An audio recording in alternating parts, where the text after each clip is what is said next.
aussi. Axel Red, bonjour. Bonjour. Vous êtes ici pour le Ravel du bout du monde.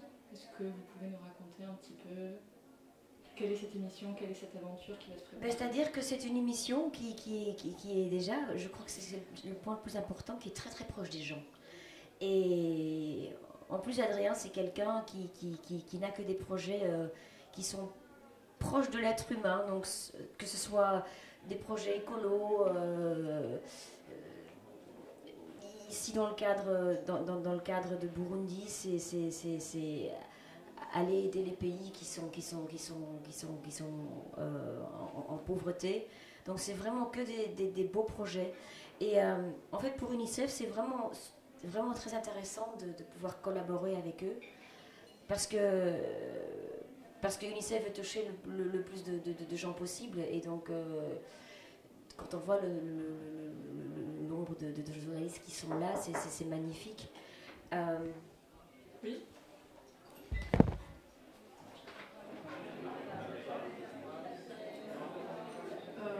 Dans 2-3 minutes, on va aller en studio avec Adrien.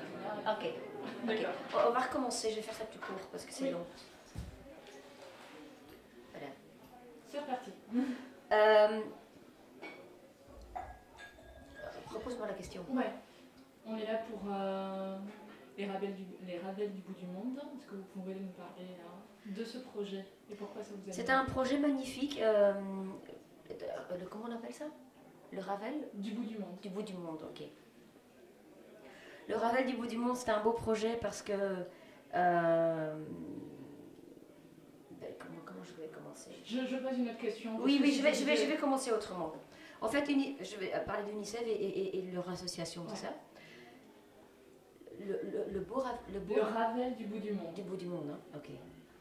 UNICEF est très contente de pouvoir collaborer avec le Ravel du bout du monde. Oui. Le Ravel du bout du monde. Le Ravel du bout du monde. UNICEF est très content de pouvoir collaborer avec le Ravel du bout du monde parce qu'Adrien et son équipe, en fait, ils touchent beaucoup de gens et des gens de la rue, des gens tout simples. Parce que c'est pas le but d'être une association intellectuelle qui veut que parler aux gens qui comprennent l'humanitaire ou qui ont voyagé. Et là notamment ils ont choisi le pays du Burundi. UNICEF justement soutient ce pays depuis très très longtemps. C'est pas un hasard, c'est une ex-colonie de la Belgique, donc je crois qu'il y a une grande responsabilité morale de nous en tant que Belges d'aider ce pays qui a beaucoup souffert de la guerre. Et comme souvent ces pays qui ont connu la guerre, au début ils reçoivent beaucoup d'aide, après on les oublie. Mais les problèmes restent et donc il y a beaucoup de pauvreté. En fait, UNICEF, elle voudrait vraiment soutenir l'éducation. Mais d'abord aussi la malnutrition, parce qu'on parle d'abord de survivre et ensuite de mieux vivre. Et l'éducation est vraiment primordiale pour ça. Parce qu'il y a un décret qui a rendu l'éducation obligatoire, ou en tout cas obligatoire et surtout gratuite pour tout le monde. Mais en réalité, ça ne suffit pas pour que tout le monde aille à l'école, et surtout dans les zones rurales. Et c'est sur ces zones-là qu'on va se concentrer. Il existe beaucoup d'enfants qui, ou bien à cause de la distance, que ce soit de la vraie distance en kilomètres, ne peuvent pas se rendre à l'école. Mais aussi la distance sociale. Beaucoup d'enfants travaillent, aident leurs parents, et donc ne peuvent pas se rendre à l'école. Les filles, par exemple, pour des raisons toutes simples, par exemple, ne peuvent pas aller à l'école parce que parfois c'est dangereux, il n'y a pas de toilettes, parce qu'elles doivent faire leurs besoins dans les champs, il y a beaucoup de dangers d'être agressées. Et il y a tout un concept qui a été inventé par UNICEF depuis quelques années dans plusieurs pays, qui s'appelle École Amie des enfants, où ces écoles, elles tiennent compte de tout ça. Elles tiennent compte du fait que les enfants doivent travailler l'après-midi, aider leurs parents, donc ils ne peuvent pas faire beaucoup de devoirs. Il y a les toilettes, ils offrent un repas par exemple, c'est une bonne raison pour les parents pour envoyer leurs enfants à l'école.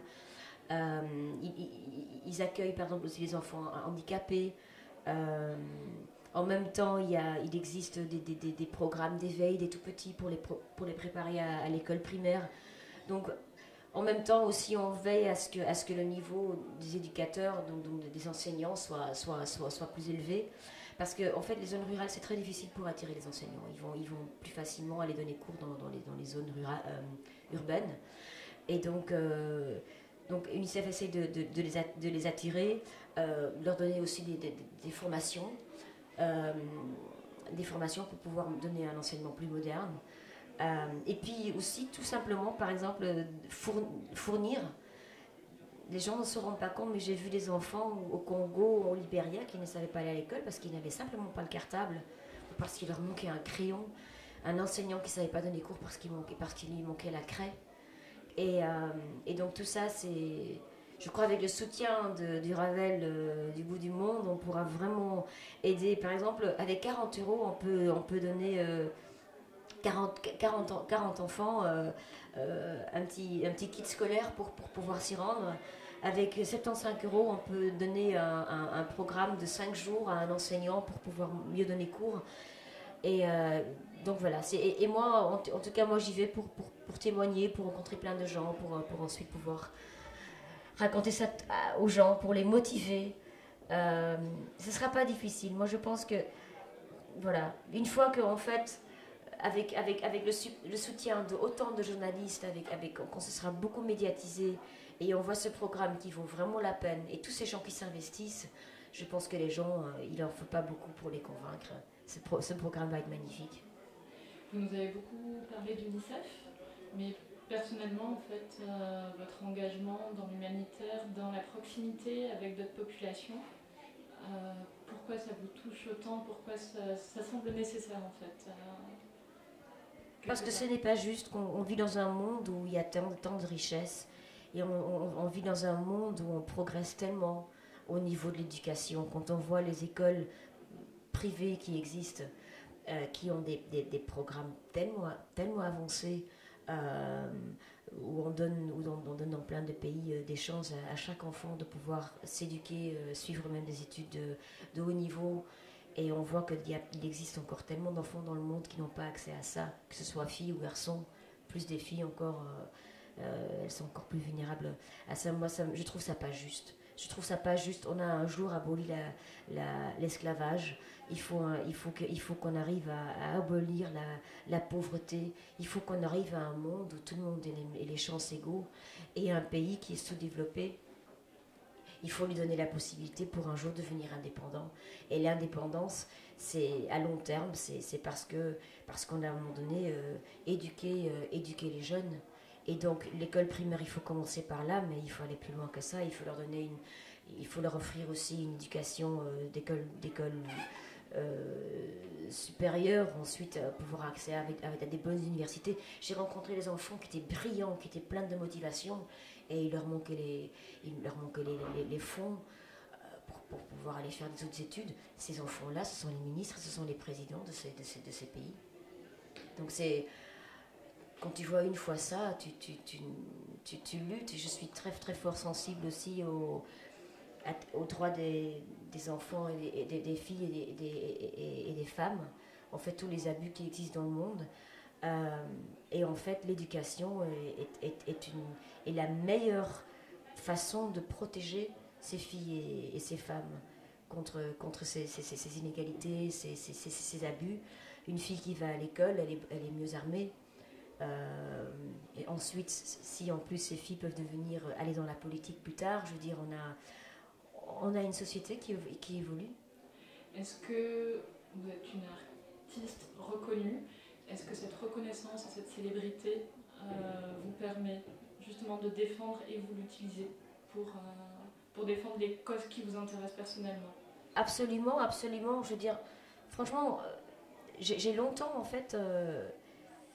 J'ai beaucoup de mal en fait à me placer moi-même dans ma tête qu'est-ce que j'étais, parce que d'abord j'ai étudié le droit et j'ai toujours fait de la musique. J'ai fait de la musique depuis que j'ai 6 ans et j'ai ce rêve de faire de la musique, d'être artiste depuis que je suis toute petite.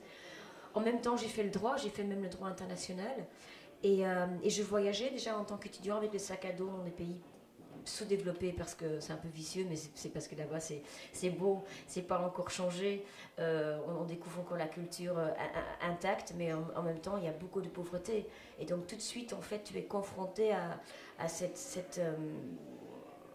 quelque chose de pervers, à se dire je ne peux pas faire ça sans rien, rendre quelque chose. Donc même avant d'être célèbre en tant qu'artiste, je me suis dit il faut que je rende quelque chose. Et j'ai rencontré plein de gens aussi, et c'était pour moi clair que si j'avais pas à un moment donné réussi avec mon premier disque, j'aurais fait quelque chose dans l'humanitaire, en tant qu'avocate, en tant que, je sais pas, peut-être j'aurais carrément plaidé pour à Den Haag, mais en tout cas, vouloir faire quelque chose dans l'humanitaire, c'était pour moi une évidence. Et bon, il se fait que j'avais cette autre passion qui était pour la musique, et j'ai réussi à combiner les deux. À un moment donné, c'était même assez schizophrénique en fait, parce que je me dis, est-ce que je suis l'artiste qui met son service à l'humanitaire, et en même temps, il y avait des gens tu sais très bien que tu es toujours regardé, est-ce qu'elle fait l'humanitaire pour servir l'artiste, et à un moment donné, je n'écrivais plus que sur mes causes, ce qui faisait un peu fuir les gens, parce que les gens, même s'ils veulent changer le monde, ils ne veulent pas toujours être confrontés à toutes ces choses qui sont réalistes et qui font mal au cœur, quoi, parce que c'est comme ces images qu'on voit à la télé, on va fuir. C'est comme le journaliste qui va écrire la réalité dans le journal. Les gens n'ont pas forcément envie de lire. Et donc, pendant 3 disques, en fait, à un moment donné, je ne savais plus écrire sur d'autres choses que ça. C'est le premier disque que je suis en train d'écrire qui est purement romantique. Et donc, je suis toujours en train de me dire, je suis qui là-dedans? Et j'essaye de... Voilà, et je crois que j'ai trouvé un équilibre aujourd'hui, même si je trouve à un stade où je voudrais faire plus. J'ai dû donner priorité pendant quelques mois à ce nouveau disque que je suis en train de faire. Et c'est pour ça que j'ai accepté ce projet, parce que je me dis, il faut que je fasse encore quelque chose, parce que je pourrais très facilement faire 365 jours que l'humanitaire. Mais il n'y a pas assez de temps. J'ai 3 filles, et donc on est toujours entre tout ça. Alors, vous allez partir, donc juste une dernière question justement sur ce dernier album. Est-ce que vous pouvez nous en parler ici? Je vais en parler plus tard, parce que j'aime pas mélanger les deux. Je veux dire, oui, j'aime pas mélanger les deux. Il viendra dans quelques mois, et là je préfère qu'on parle de ce projet-là. D'accord. Et alors une toute dernière question qui n'a rien à voir avec tout ça. Qu'est-ce que vous faites pour garder la forme? Est-ce que vous faites du sport, tout ça? C'est quoi Je fais du karaté, comme Elvis Presley. Mais j'en suis pas très loin. Je dois passer mon examen, parce que je dois le passer depuis 1 mois en fait, mais j'ai pas encore eu le temps. Je suis ceinture verte seulement, donc avec mes filles je fais ça.